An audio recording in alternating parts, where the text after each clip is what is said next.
You are listening to the Eating Disorders Recovery Podcast with me, Tabitha Farrar. Hello there, welcome to this week's podcast. This week you'll hear a conversation that I have with Sophie, and Sophie lives in the UK. Well, specifically, Sophie lives in Stoke-on-Trent, and Sophie has an eating disorder and is also an adult, and what happened is embarking on getting treatment for her eating disorder, Sophie discovered that in the Stoke-on-Trent area there's absolutely no funding for eating disorder treatment for adults under the NHS. So it's not just like there's only a little bit of funding, or it's not very good, there's just no funding at all, there's no treatment. If she'd lived 30 minutes down the road, then there was funding and there was treatment, but in the Newcastle, Underline area and the Stoke-on-Trent area, there's no treatment. So it pretty much meant that she was unable to get treatment. So Sophie decided to do something about that. She didn't think that was okay. It's not really, is it? So Sophie contacted the local MP, and well, I'll tell you what, I'll just let her tell you the rest of the story. Here's Sophie.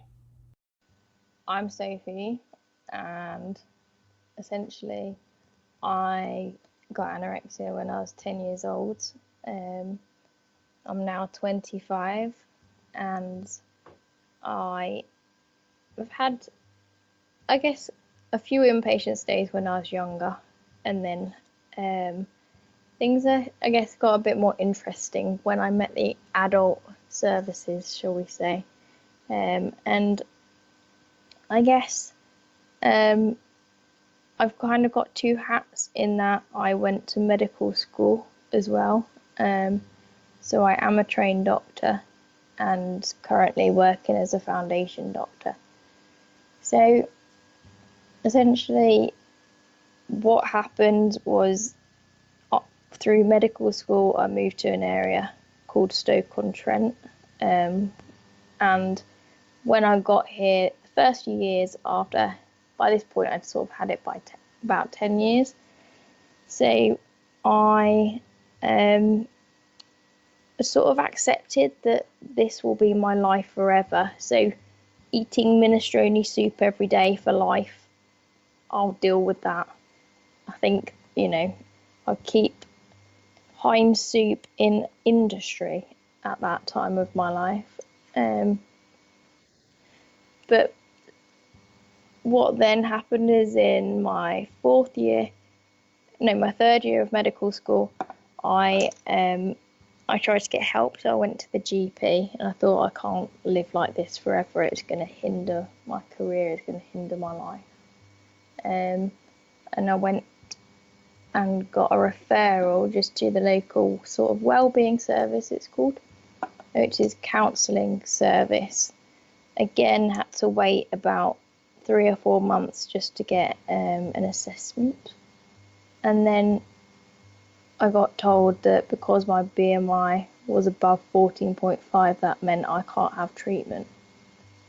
So I'm sure you hear that a lot. Unfortunately, yeah. But I didn't really understand at the time what that actually meant logistically, with respect to the funding locally. And it was only when I actually became a fourth year medical student, I actually got placed on the eating disorders ward that is based in Stafford. And that's where I met the lead psychiatrist, who sort of was able to tell that I had issues myself. Following that, it was agreed that I could have treatment. But again, it took a year before I sort of got that treatment. And then I started that. But unfortunately, through medical school, you have to go away on an elective. So because I went on my elective in order to graduate, it then meant that I lost my treatment. I since sort of found out a lot about the funding locally and what is happening. So essentially, what it came down to, I realised, is that people who live in Stoke-on-Trent and Newcastle-under-Lyme are not entitled to get treatment for an eating disorder if you're an adult. The only sort of condition on that is if you are a medical student, then there's a local agreement that you are allowed to get treatment, and that's just made with the university. So having spent years, and overall I've spent 3 years on waiting lists, waiting for treatment, even though I was one of those medical students back then. So I actually consider myself, very lucky that I actually, even though I had to wait, that I actually was able to get some treatment. However, it also made me realise that firstly, I did have to wait so long to get treatment, but secondly, that all that time that I was waiting for treatment, my despair level was going up, and thinking that there could be anyone else in the world feeling the same and not being able to get help, it just destroyed me. So I decided that I needed to do something about it, and essentially I wrote to my local MP. He's called Paul Farrelly, and he's just been brilliant. He agreed that he'd meet me, and I then went and met him and a gentleman called David Rogers. And I took along a PowerPoint presentation with some of the beat statistics on, all about like how much training doctors get, how much it costs in terms of an inpatient treatment versus an outpatient treatment. And I told them again that from my knowledge there is no funding for adults. So the initial response was one of disbelief. They couldn't see that it would be possible to not give treatment to people with an eating disorder, but they agreed that they'd look into it for me. And not that I wanted to be right, but I did in order to sort of prove my point. Well, that's what happened. And so Paul Farrelly wrote to the head of what's called the CCG. So they're the body, for those not in the UK, that essentially they comprise of usually doctors, nurse, and they get to decide how to spend the budget. So if you say had £100,000 and you've got all these medical conditions which you need to treat, you decide how much you're going to say spend on diabetes, how much you're going to spend on mental health, that sort of thing. So he wrote to the head of the CCGs, because locally there's 6. So what should happen is that you should get equal funding for certain things throughout all 6, ideally. So in 4 of them there is treatment for adults, but in the 2 that I mentioned, Newcastle-under-Lyme and Stoke, there is absolutely no money at all for adults. So that's just the reason, that's why you can't get treatment if you're an adult in that area, because there's just no money for it. There's literally no money to get treatment at all. And even if you had money to pay yourself, I've struggled to find anyone privately as well in the local area. So you sort of end up in a position where you just can't get help. And as you know, it's a very difficult illness to get out of, especially if you're on your own. So the help was definitely needed. And so what's the plan now? So from that, he realised that what I'd said was correct in that there was no money. So he then took that to Parliament and actually raised some questions in Parliament about the issue. I'd also highlighted him to a case of an ombudsman inquiry about a girl called Avril Hart. I don't know if you've come across that at all. Why don't you, just for anybody that hasn't, why don't you explain it? Okay, so it was back in 2011. There was a girl called Avril Hart, and she was admitted to hospital due to her anorexia, where she stayed for 11 months. But when she was discharged, her healthcare was transferred to a different unit as she was going to start university. But when she got there, there'd been miscommunication between the services, and she had no follow-up for the first couple of months. She then saw the GP, and the GP had been asked to weigh her every week and do her bloods and things like that. But though they did initially, they thought that the psychiatric team were going to do that. So they told her not to come for another month. So this was now sort of about 3 months since she got discharged, when her dad went to see her and noticed that she'd lost significant weight, and called up to try and get her help, and it was arranged that she would get some treatment or at least be seen. However, she cancelled that appointment, and the next day she was found in her accommodation severely ill and taken to hospital. And in the hospital, they didn't recognise that she had low blood sugars. And as a result, she essentially got brain injury and died. So the dad of the girl wrote a big report.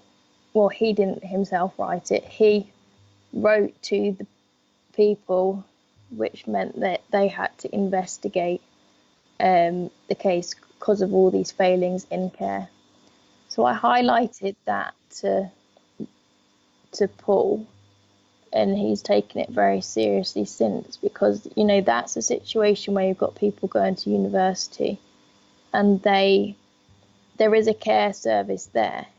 So what if you have no option of care? Then how many more Avril Harts are there going to be? And that was what my worry was. So as a result of all of this, it was agreed by the local CCGs that they would fund a service. And I've since been involved in meeting with some of the local psychiatrists in order to develop a business plan for what that will look like. Mm-hmm. So we've had a few meetings, and the issue that we've come to, though, is the money for it. Of course it is. Absolutely. So though what they've said is that they have a commissioning intention, it doesn't seem like they're willing to sign off on the business case at the minute. So we're in limbo where they're not committing 100%. Right. And so if anybody is listening, and I know that there are lots of people listening in the UK, and they might be moved to want to try and help in some way, is there anything that they can do? Well, essentially, there's a few factors, I guess, why I wanted to talk about this. So one of them is that if there was anybody else in Stoke-on-Trent or Newcastle-under-Lyme, it'd be really helpful if you felt able to come forward in terms of contacting me, so that I can grow a body of evidence of why there's more than just me who needs treatment. Because currently, I'm trying to shout as loud as I can about it, but there's only me that is shouting about it. So I have to have a sort of legitimate reason. Then I think what I spoke to you about before was I am in a position where potentially if this did manage to go ahead, that I could help write and produce what sort of treatments, what it's going to look like.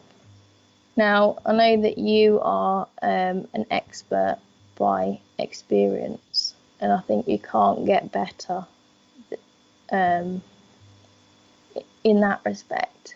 So what I don't want to do is I don't want to produce an outpatient treatment centre just based on statistics or nice guidance. So if there's anyone that has any suggestions as to what they have found helpful in their treatment, for example, how many times do you see a dietitian in your treatment and how long are those sessions? Like, did you find that helpful? Or just any sort of things that you could recommend. Right, so you're asking people to get in contact if they'd like to give their input? Yeah, I think that would be really helpful if people wouldn't mind. Yeah, I'm sure that... Are you open to parents and carers of people who are in treatment also being involved? Yeah, absolutely. Because they often have really good insight. Sometimes it's sometimes just somebody who's been able to watch someone go through treatment has a really good idea of what was helpful and what wasn't helpful. Yeah, I think they offer a different perspective as well, because obviously the individual, whilst they're going through it, will see probably it's quite a negative experience sometimes when, for example, with family-based treatment, they may feel it was negative at the time because they're having to do things like eat, which is going to be a struggle.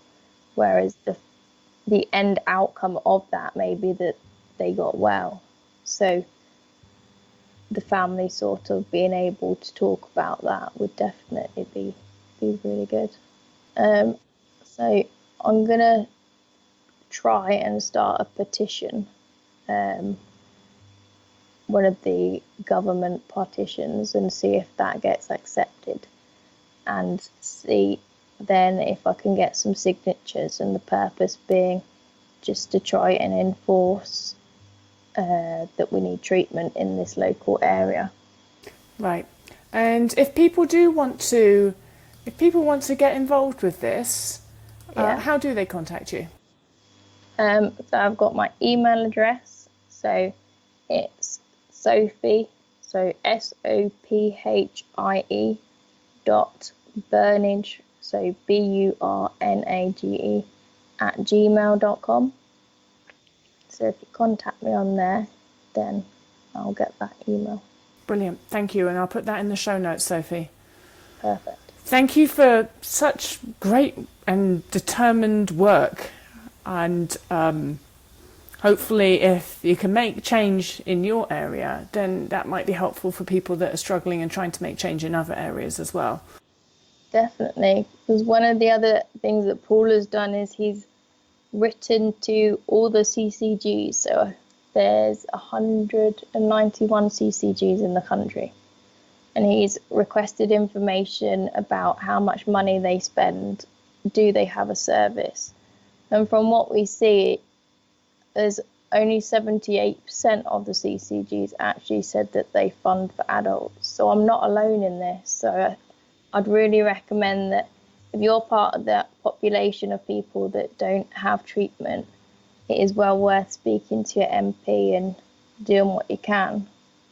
Because if you have the sort of same attitude as me, that, it's bad enough you having that eating disorder, but I just can't stand thinking about other people having to suffer.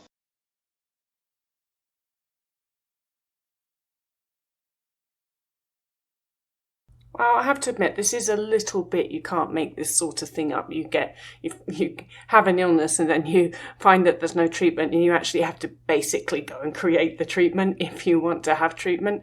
But anyway, it does need doing, doesn't it? And so thank you to Sophie for getting on and pioneering this. So this isn't just happening in the UK. Eating disorders are underfunded all over the place. And I still just don't really get what this is. Anorexia nervosa alone yields the highest mortality rate of any psychiatric illness. That's a death rate which is 6 times that compared to the general population. And even in eating disorders that don't result in somebody dying, they frequently have a sort of chronic presentation, so high relapse rate, and there's often complications such as organ damage, cardiac abnormalities. People often die of heart attacks from eating disorders, brain impairment, and of course osteoporosis and other such bone impairments. So I think that the research says, and I've got a study, I'll put it in the show notes, that up to 97% of people with eating disorders report significant functional impairment, which is comparable absolutely to autism and schizophrenia. But compared to autism and schizophrenia, there's next to no funding for people with eating disorders. I think it was in 2015, it was shown that in the US, that per affected individual, people with eating disorders, about 73 cents was spent on them. And in contrast, if you have autism, then you get a whopping $58.65. And in schizophrenia, it's $86.97. And while those numbers themselves is basically $90 per affected individual with schizophrenia, compare that to less than $1 per individual for a person that has an eating disorder. You've really got to wonder why that is. So this is the cynical side of me coming out, but who can not look at those figures and not be cynical? I just wonder if it's still this perception that eating disorders affect women. I just think that there's some of that in there. Eating disorders don't affect men, so therefore why would we fund it? It's a bit like I was listening to something the other day that sort of the money spent on finding treatments for erectile dysfunction is just through the roof compared to, say, finding treatments for things that supposedly only affect women, which is really minimal. Actually, this was in comparison to finding treatments for things like endometriosis, which absolutely, you have to have a womb to have endometriosis, but the funding is just abysmal. And it's a chronic pain with endometriosis compared to, the inconvenience of erectile dysfunction. I get it. But the point being that one of those affects men and the other one affects women. And guess which one is massively underfunded? And so we know that eating disorders, at least I know, and I think a lot of you know, that eating disorders affect men and women pretty much equally. But I don't think I think the stereotype is that they just affect women. And I don't think that most people know that they affect men and women. And so there's got to be something in there that why eating disorders are so underfunded. And I think there's also the stigma that this is something that people choose to have wrong with them, whereas schizophrenia or autism isn't. Anyway, we can all sort of draw up reasons as to why we think eating disorders are so underfunded. The reality is that they are, and people like Sophie are doing something about it. So hats off, and let's all step up and see if we can join in. I've got in the show notes Sophie's contact for those of you that would like to get in touch with her. And thanks for listening. If you have any ideas around this subject, of course, as always, email me, info@tabithafra.com. If you want to talk about something along these lines, you are very welcome to come and do so. Thanks for listening. Cheers, and until next time, cheerio.